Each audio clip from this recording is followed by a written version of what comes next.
Salut Jean-Bernard. Bonjour Jean-Bernard. Alors, pour les... Bon là là, il a préparé carrément, il a tout sur son téléphone. J'avais déjà eu l'occasion d'en parler, donc je trouve que c'est un sujet très intéressant. C'est un sujet qui nous passionne aussi chez Eldo Travaux. Voilà. Tu sais qu'on a créé Eldo Travaux parce que j'ai fait des travaux, parce que je ne savais pas comment choisir le bon artisan. Là, je me rappelle de cette histoire, j'avais entendu. Ah ben écoute, elle n'a pas changé. C'est toujours la même et on a toujours la même passion pour aider les gens qui nous regardent à améliorer leur habitat, voilà, et à valoriser le travail d'entreprise de qualité. Avant qu'on commence à aborder le vif du sujet, peux-tu s'il te plaît te présenter? Alors donc je m'appelle Michael, je suis gérant et chargé d'affaires dans l'entreprise Artim. C'est une entreprise artisanale choltaise qui existe depuis une trentaine d'années et puis qui travaille sur trois métiers qui sont à la fois spécifiques et complémentaires. On travaille sur la menuiserie, essentiellement en rénovation. On travaille sur la plâtrerie et l'isolation. C'est un métier complémentaire puisque quand on parle des fenêtres, on est sur le confort et sur l'économie d'énergie dans l'habitat notamment. Et puis notre troisième métier, c'est le dépannage, dans l'optique de rendre un service complet à nos clients, que ce soit pour entretenir ou réparer les produits qu'on a posés, ou même les produits que d'autres confrères ont posés, dans le domaine de nos métiers. Dans le domaine de la menuiserie, voilà, des volets roulants, voilà, des fenêtres qui tombent en panne, on a un moteur qui tombe en panne, on a une lame de volet qui est cassée, on a, ça arrive, une effraction ou un vitrage cassé, on est là pour réparer, pour rendre service, mettre en sécurité, faire les mesures conservatoires et puis derrière apporter des solutions à nos clients. Voilà. L'idée c'est d'être complet. Artim, ça veut dire artisan menuisier, et dans l'optique de l'entreprise, un artisan c'est un homme de proximité sur qui on peut compter. Ah là là, donc on veut aller au bout des choses. C'est beau. C'est les valeurs d'Eldo, c'est les valeurs de Synartiel aussi. Voilà, en tout cas c'est les nôtres et on les partage donc. C'est beau. Voilà, du coup, comment choisir le bon artisan? 3 conseils. Alors, je vais le faire en un peu plus que 3 conseils. Je pense que... T'en as combien? 5, 6? J'en ai quelques-uns. Quelques-uns. Moi, j'ai envie de dire, en tout cas, que l'objectif du choix du bon artisan, c'est d'obtenir le bon conseil. Dans le but de maîtriser le budget des travaux, d'éviter les sinistres. Parce que ça, quand on a un sinistre, après, voilà, c'est pas bon. Je pense qu'on a parlé tout à l'heure de maîtriser le budget. Bon, l'idée, c'est de mettre son argent au bon endroit. Mais les sinistres, c'est sûrement bien ce qu'il y a de pire. Attention, le pas cher peut coûter très cher en cas de sinistre. On est complètement d'accord. Donc, choisir son artisan de façon à éviter les litiges. Dans la relation qu'on aura avec l'artisan, on va toujours privilégier le dialogue. Et comment on fait très important pour éviter le litige? Parce que tout le monde veut l'éviter, le litige. Justement, c'est en choisissant bien son artisan. Donc, pardon, excusez-moi, pas l'habitude. On va privilégier la proximité pour le choix de l'artisan. Tout à fait d'accord. Voilà. Donc la proximité, j'en ai parlé tout à l'heure, c'est pas seulement une proximité géographique, c'est la facilité, la disponibilité pour joindre son artisan. Je pense que c'est pas faux. C'est quelque chose de clé. De l'autre côté de la rue, s'il répond pas au téléphone. Exactement, parce que parfois on peut avoir des questions, si on n'est pas en mesure d'avoir les réponses rapidement, on tombe vite dans l'angoisse et finalement les relations peuvent tomber difficiles. On va essayer de s'informer, de rechercher de l'antériorité de l'entreprise. Je suis d'accord, aussi l'ancienneté. De connaître son historique, son expérience, est-ce qu'elle a déjà fait des travaux comme je souhaite réaliser.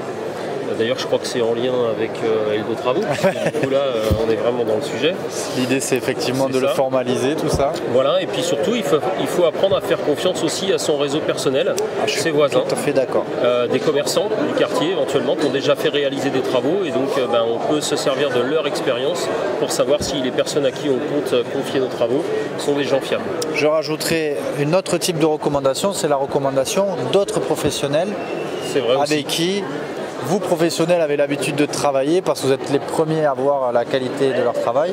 Et c'est aussi l'essence même des cercles confort habitat dont on parle depuis toute la journée. Je partage complètement ce que tu viens de dire, puisque en fait c'est tout le travail qu'on fait au sein du réseau Synartiel. L'objectif c'est d'être des professionnels référencés. Donc on a été sélectionnés.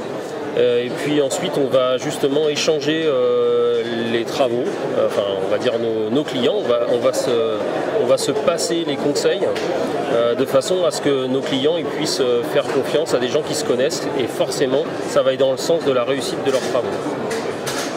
Voilà, donc on va chercher à avoir un devis clair.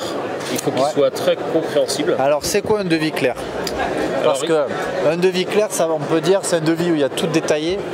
Moi je me rappelle à l'époque j'ai eu des devis mais ça faisait 8 pages et plus que des termes techniques où on ne comprend rien. Ouais, je suis d'accord avec toi. Comment on fait ça? Un devis clair, c'est pas un bouquin. Ça c'est important.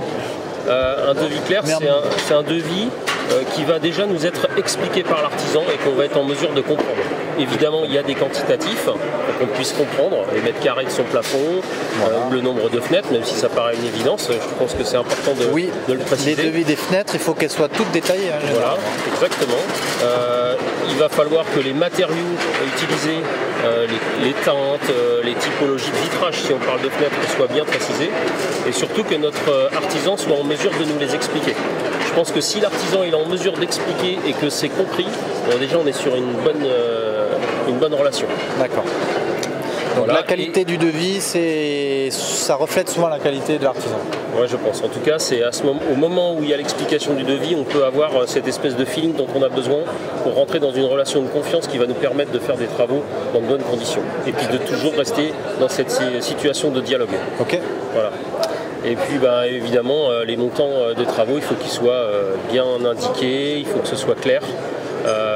Poste par poste pour que aussi le client puisse faire des choix, prioriser éventuellement s'il n'est pas en mesure de faire tous les travaux qu'il avait envisagés. Ok. Voilà. Pouvoir faire des lots au final. Voilà, exactement. On va donc rencontrer l'artisan, c'est indispensable parce qu'il faut savoir à qui on a affaire, c'est très très important. Il faut convenir d'un délai prévisionnel, même s'il peut y avoir des aléas. Il faut en parler avec lui. La date de réalisation des travaux, toujours écrit sur le devis. Bien sûr, c'est préférable. C'est du conseil d'artisan, attention. Voilà. Bon, après, il y a des aléas, il peut y avoir des aléas et on peut convenir des choses, mais il faut au moins que ce soit une question qui soit abordée. On reste avec des entreprises à taille humaine, on n'est pas non plus dans l'industrie. Voilà. Effectivement, quand on a 2 poseurs qui tombent, qui ont un souci de santé ou beaucoup de travail, c'est sûr que ça peut être des choses comme ça, ou des matériaux qui n'arrivent pas en temps et en heure, ou la coordination aussi entre les corps de métier. L'idée c'est quand même de faire du bon boulot, donc on ne confond pas rapidité et précipitation.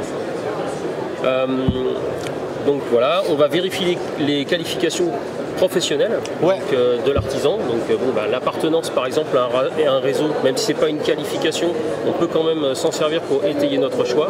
C'est un label de qualité, de référence. Ensuite, on a quand même aujourd'hui des labels, en tout cas autour de l'économie d'énergie, notamment tous les artisans qui sont RGE. Les à minima pour pouvoir bénéficier des aides. Voilà. Pour bénéficier des aides. Et puis aussi c'est l'appartenance à un réseau de personnes sélectionnées, donc encore une notion de confiance. On peut se permettre de lui demander ses assurances décennales. Il faut même, non? Voilà, je pense que c'est faisable. C'est pas que c'est faisable, je pense que c'est tout à fait un conseil à donner. Oui. Voilà. C'est vrai que c'est pas souvent fait, mais je pense que c'est important qu'il soit à jour de ses assurances. Voilà. Et puis on peut aussi lui demander des références.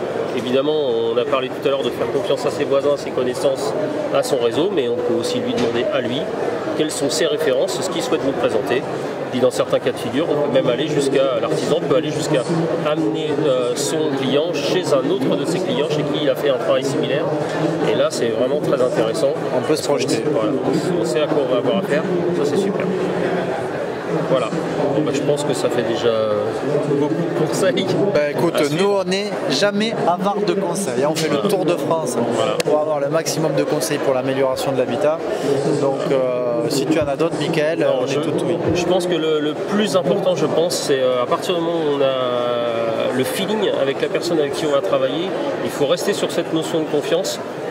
L'artisan que vous avez en face de vous, c'est d'abord un homme qui a envie de bien faire, c'est sûr, il a forcément envie de vous satisfaire, en tout cas si vous l'avez bien choisi. Et donc restez dans cette notion de confiance, restez dans le dialogue en permanence, pas de conflit, de façon à ce que tout se fasse dans les meilleurs résultats possibles.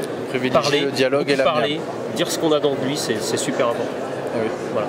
Oui, on le voit beaucoup avec Internet, il y a beaucoup de gens qui n'osent pas parler et qui après vont aller se lâcher sur Internet. Ouais, voilà, et du coup, on a créé une fonction SAV, parce qu'en fait, on s'est aperçu que le but d'Eldo Travaux, c'est quoi? C'est d'aider un particulier à être content de ses réalisations et d'aider un professionnel à s'assurer que ses clients sont contents. Donc on a créé une fonction qui permet d'informer le professionnel pour qu'il ait l'opportunité d'intervenir chez le particulier et faire que tout le monde soit content. Ouais, mais c'est une excellente idée parce qu'effectivement... on n'ose pas dire, des fois il manque cette communication. On est conscient que s'adresser à quelqu'un d'autre et lui exprimer ce qu'on ressent, c'est pas forcément évident, on est dans une espèce de stress, on n'est pas tous à l'aise pour s'exprimer vis-à-vis des gens. Donc aller jusqu'à se lâcher alors que c'est totalement contre-productif sur le net, c'est pas forcément la solution. Par contre, avoir cette fonction qui permet simplement peut-être de se poser et puis d'aller s'appuyer sur quelqu'un d'autre pour faire passer son souhait, c'est plutôt une bonne idée. Ouais, on s'est aperçu que c'était souvent un dernier recours, oui. Alors qu'il reste toujours une solution. Je pense que c'est une meilleure idée que la solution Julien Courbet, ça c'est sûr. Bah voilà, si on peut éviter, c'est quand même mieux pour tous. Voilà. Bah écoute, merci beaucoup Michael. C'était avec grand plaisir, merci beaucoup. Partagez. Bon courage. Voilà. Je suis super content de continuer à vous partager ces super conseils. Vous avez vu, ils sont vraiment top ici. Ils ont chacun été hyper imaginatifs, créatifs et variés dans les conseils qu'ils pouvaient donner. On est sorti loin des carcans et des sujets traditionnels.